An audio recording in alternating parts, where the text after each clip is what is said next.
Eh, anyway, Nature Flow, welcome back. We got together last January. We were talking about intuitive travel, and Yeah.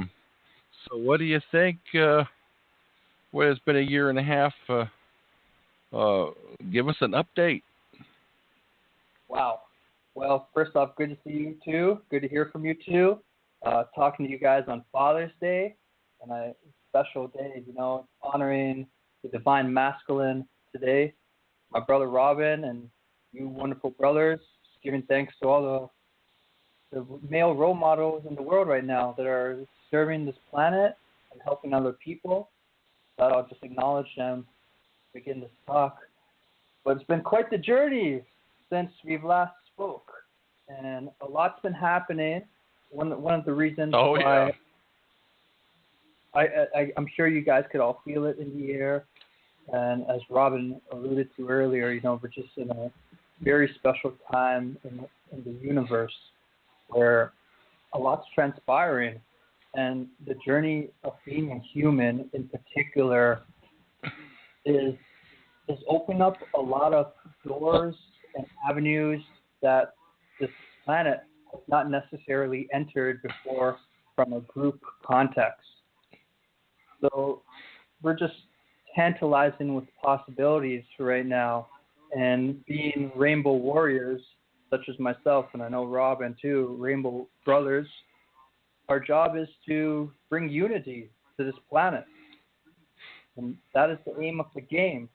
So just recently released an album called Lions and Tigers and Rhymes, which was recorded in my travels world, in particular South America and throughout Turtle Island. And I feel this album is the embodiment of Eagle and Condor prophecy coming together. And then you say, like, how does a being who grew up in Toronto to Indian parents, how does he play a role in this prophecy? Creator does mysterious things, I say.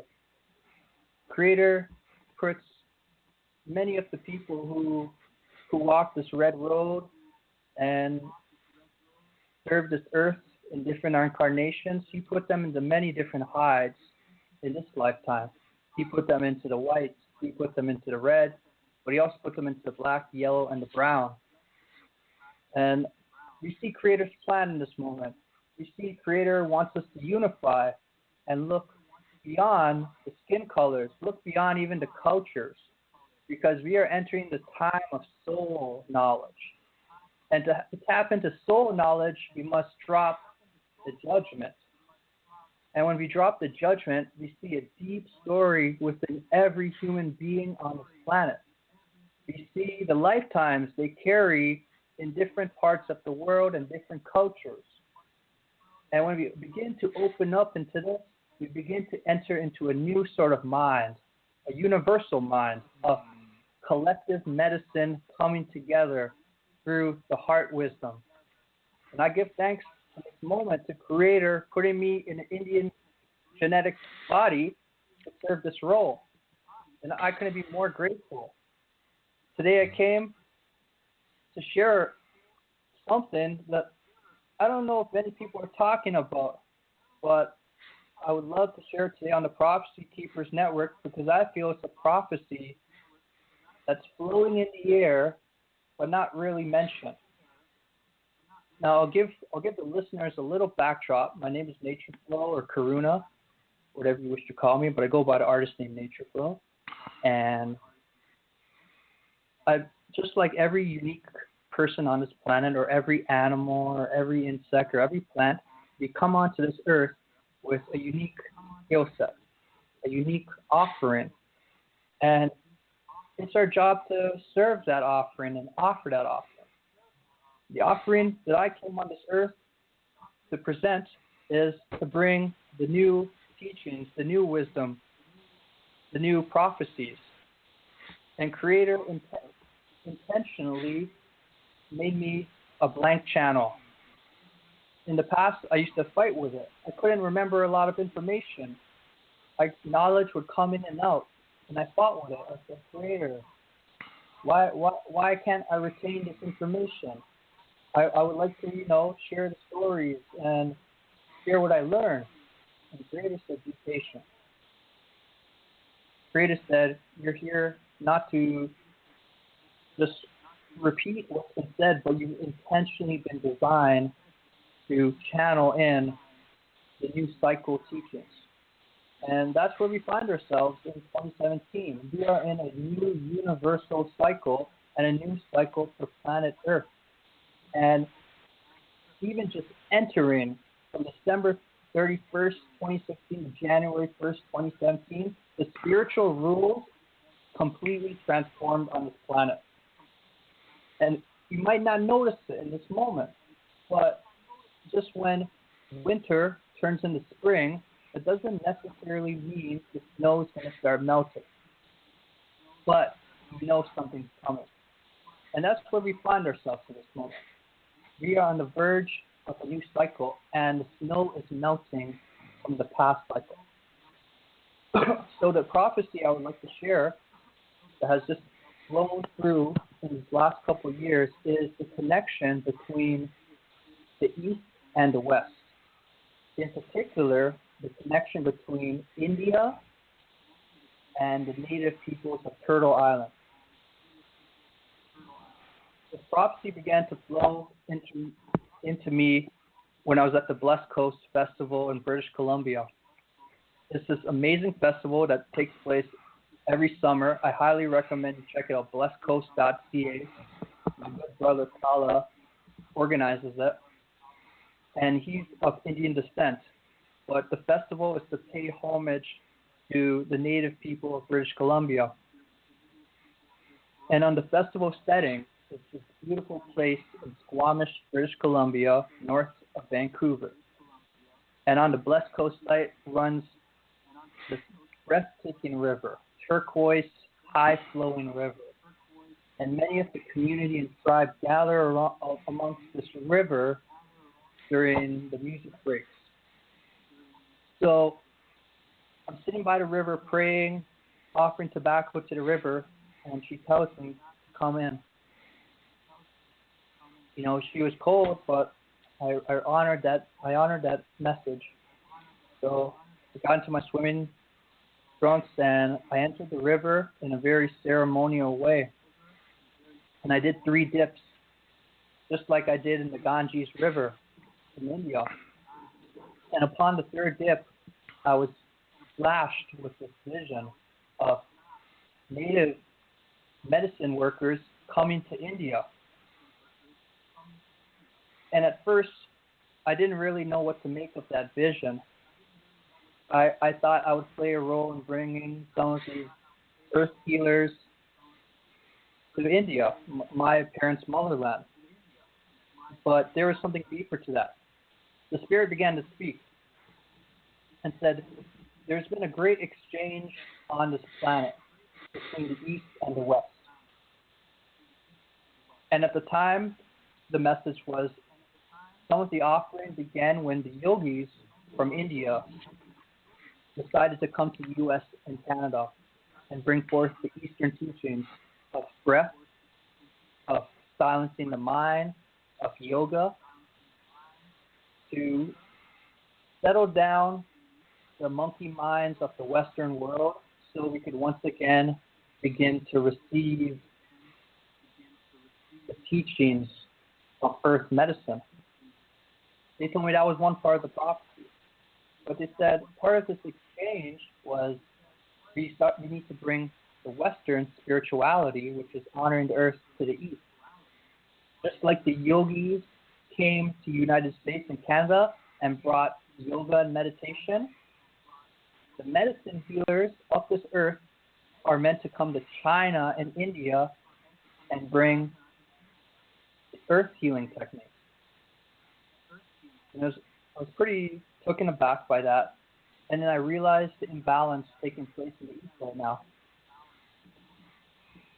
Flashes of when I traveled to China and India just came to mind, seeing those extremely polluted rivers,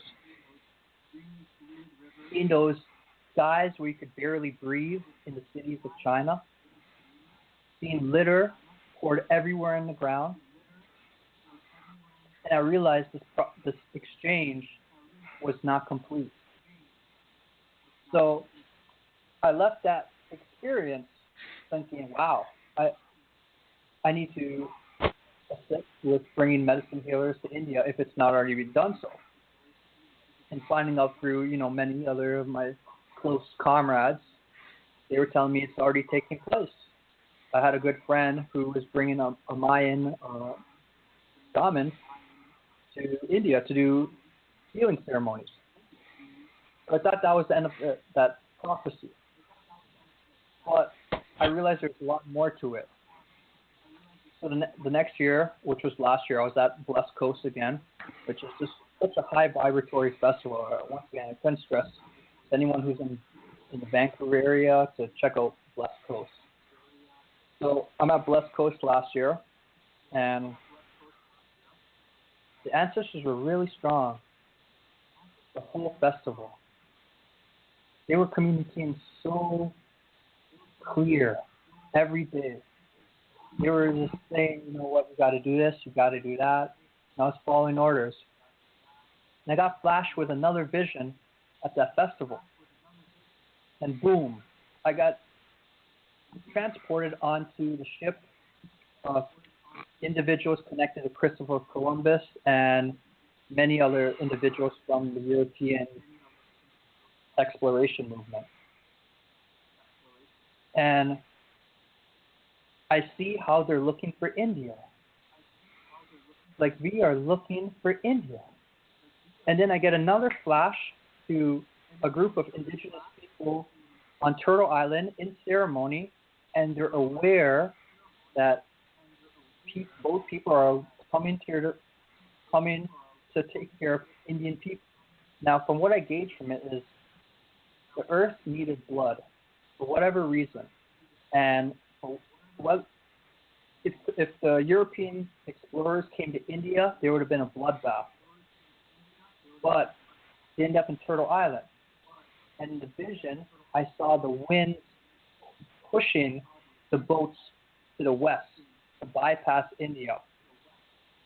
And I soon just became covered in a depth of gratitude for the original peoples on Turtle Island, where they made some sort of prayer to save the Indian people and sacrifice themselves. And then I started to look around, and I see many of my people in the East Indian community working with the native population. And I see how, to this day, many natives still refer to themselves as Indians. And there is a deep connection between these two cultures. I believe they serve as extremely strong pillars and foundations of the future cycle's spirituality. If you look at the West, they carry the feminine spirituality of honoring the earth. If you look at the East, they carry the masculine spirituality of balancing the mind and coming within. And we cannot have peace on this earth until both these pillars begin to work together. So I'm not really sure what it looks like moving forward, but I'm definitely tuned in that there was going to be a lot more coming together of the East and the West from a spiritual context.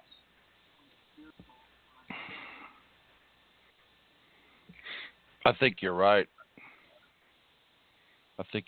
Did I ever tell you the story I knew about the connection between India and Native Americans? I think I told you about this the last time, but let me tell you again. Back in '99, I got acquainted with a fellow by the name of Govinda Sanyal. He was a school psychologist on Staten Island, and he wanted me to help him do some website work he was looking for. I understand he got recognition for the Nottawiga people um, on his mother's side, and there was quite a bit that went on around 1999, 2000 in Virginia. Wasn't directly involved, but he told me a really interesting story. He said that, of course, he married the state dancer of India. She moved over here, and very important person in India, and kind of like the poet laureate of Ireland.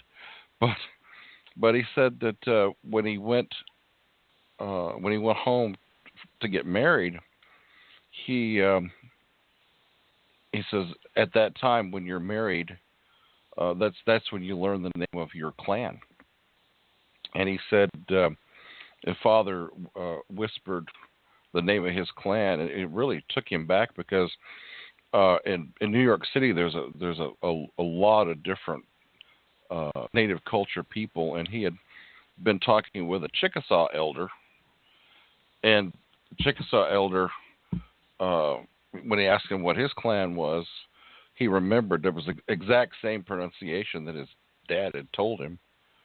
And of course, the Chickasaw origin story is that they like the Cherokee, that they traveled across the Eastern Ocean, but the Chickasaw say that they travel across the Eastern Ocean maybe pretty much as the Cherokee did, because if you take a boat and tow it about 100 miles offshore of northwest Africa, it will drift over to the Caribbean.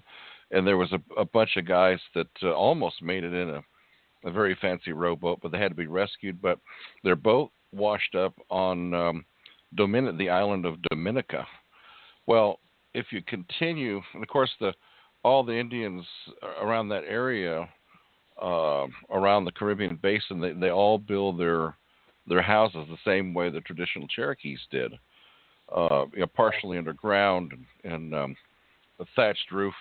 And if you continue directly as the wind would take you to Panama, the people there are called the Chiriquí, and they build their houses the same way. But that's where the Chickasaw say they landed in what's now Mexico, and they walked up the coast and settled in what's now Mississippi. And then, of course, there was quite an extensive conversation, and I archived it online and moved the names, but there was a back and forth email that I got a copy of with Gavin talking with another person, and he said that. And by the way, let me ask you: do you know the name of the sacred mountain that the Ganges flows out of? Sorry, can you repeat that? The name of the sacred mountain I don't want to put you on the spot, but Gavin told me that the name of the sacred mountain that the Ganges flows out of is pretty close to Gandugui, and Gandugui, of course, is the Cherokee word for what's now Kentucky, and a lot of other really interesting things. I mean, there's so much that went on in the past. We have no idea, and even back in the 1906 or 1909, there was a bunch of stuff discovered in the Grand Canyon that all kinds of rumors flying around about Egyptian artifacts. I mean, there's been so much cultural exchange. It's just unbelievable. If you watch the History Channel and National Geographic once in a while, you get a feeling for it. But you're right, and this has been going on for a long time, and it's continuing today. And the whole reason why we're doing what we're doing with Prophecy Keepers is because of what Mad Bear Anderson did back in the late 50s and 60s when he got his Merchant Mariner card and used it to go all over the world. And he'd go to a port and he'd walk up in the mountains and live with the indigenous people for a while.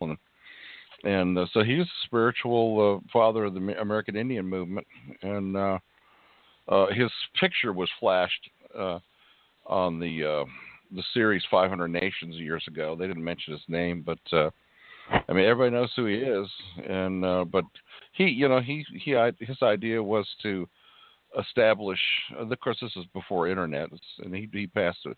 He walked west in '85, but he wanted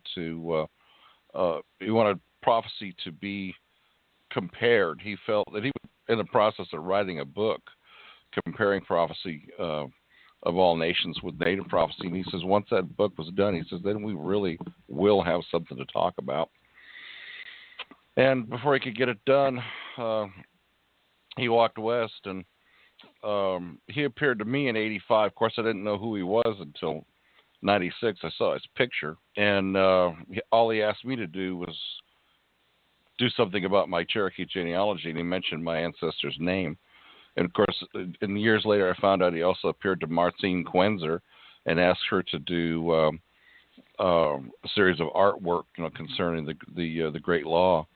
And but it's really interesting things that are going on, here on Earth with cultural exchange, and there's a lot more going on the other side of the veil. So yeah, and it's really important what we're doing, and our ancestors and the ones that haven't even come yet, they're cheering for us. I'm sure they're wondering, why we don't hurry up and get it done. But yeah, I thought I'd share that with you. I wasn't sure if I'd done that or not. No, this is the first time I'm hearing this. Yeah. Yeah. Last I knew, he had he was going blind, and he had macular degeneration. I haven't talked with him in since 2000, I think, or 1999. But yeah, imagine he's retired by now.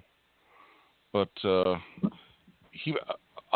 see if I look him up. If I can find his phone number, I'll Facebook message it to you and give him a call. Sounds but great. Anyway, you were saying, yeah, you were saying. Okay.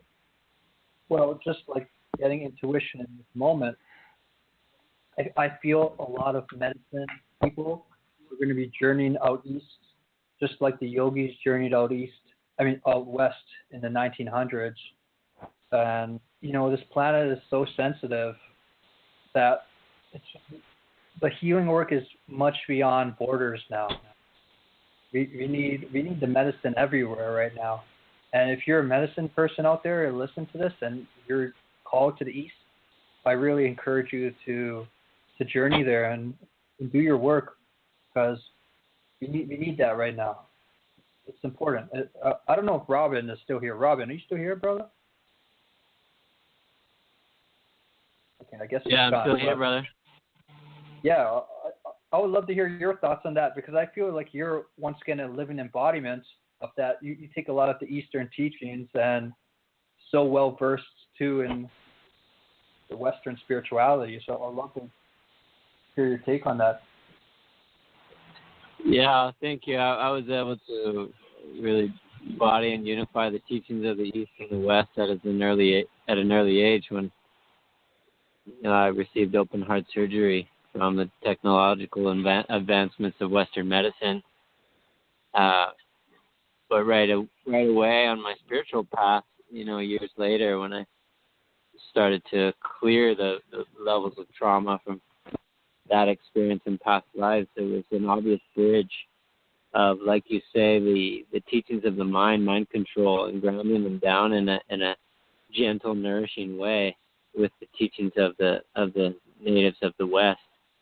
So it's a beautiful vision and prophecy and invitation there for medicine families to continue to come together, and you see the incredible synchronicities of the many different ways of calling ourselves into sacred space and holding ourselves in counsel in a way that brings deeper respect and deep presence. And like you said, it's all one teaching, and all the spokes of the wheel meet in the center of the mandala.